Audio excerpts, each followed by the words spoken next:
Let's paint the northern lights today. A lot of people have been asking for this one. So I'm going to take my mop brush with some black paint and do back and forth strokes at the top of my canvas and at the bottom, leaving the middle clean. Without washing my brush, I'm then going to go in with some navy blue, blend that in with a little bit of black, but do that center point. You can even blend in a little bit of white to make it look like it's glowing. All right, that's important for the center of your picture. And then dry it.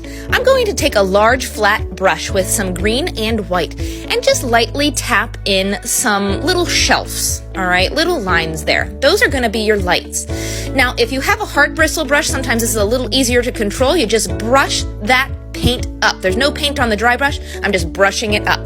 That's one way to easily control it, but I'm just going to take my flat brush. As long as you have a light touch and you're pulling up, this is going to make it look like the lights are glowing. You can do this in different shelves. See, I'm taking the same brush with a little bit of light purple and green. I kind of did the same thing. So you can brush it up like that. The flat brush makes the shines go up a little bit further. I'm just going to keep doing different shelves of color. There's so many different ways to do the northern lights. Just Google inspiration, but this is the easiest way I know.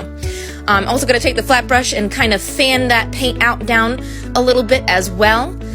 You can layer different colors. You do not need a whole lot of paint on your brush. When I'm feathering these out, I'm not taking any extra paint. I'm just very lightly pulling the paint that's already there. And it gives you a really cool glowing texture, just like the lights.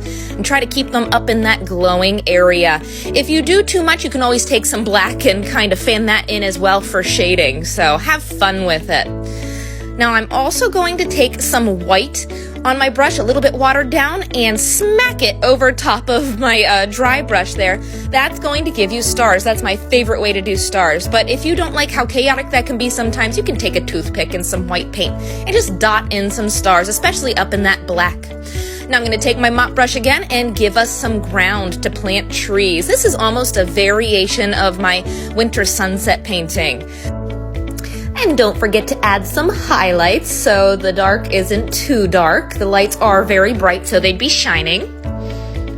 Now using a smaller fan brush this time, I'm going to make even tinier pine trees. Now, it's the same method. You're just taking it the wide way and tapping back and forth. Tap, tap, tap. I kind of make a line for the trunk. That's a little crooked one.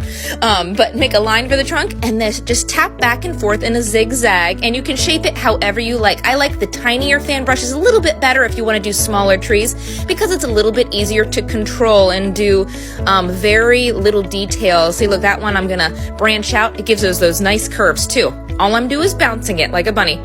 And I already have black on this fan brush, so I'm going to very lightly drag up, pull up, up, up all over. You can do a grass texture. And of course, it's still too dark for me, so I'm going to bounce in some snow over top of these trees.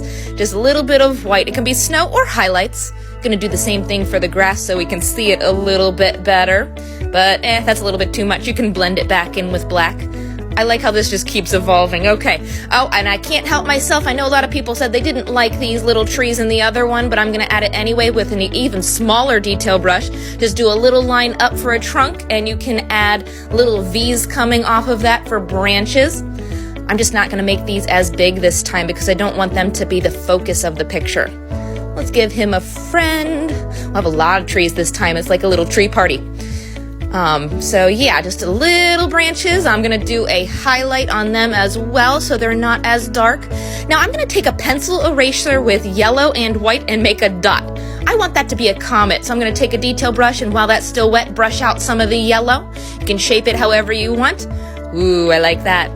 Take a spouncer with white paint, press down and pull up like a stamp for a moon. And I'm going to go even further. I'm going to take my mop brush with white paint and just bounce in some white and black. I need that white to frame our eye upwards. Oh, that looks so much better.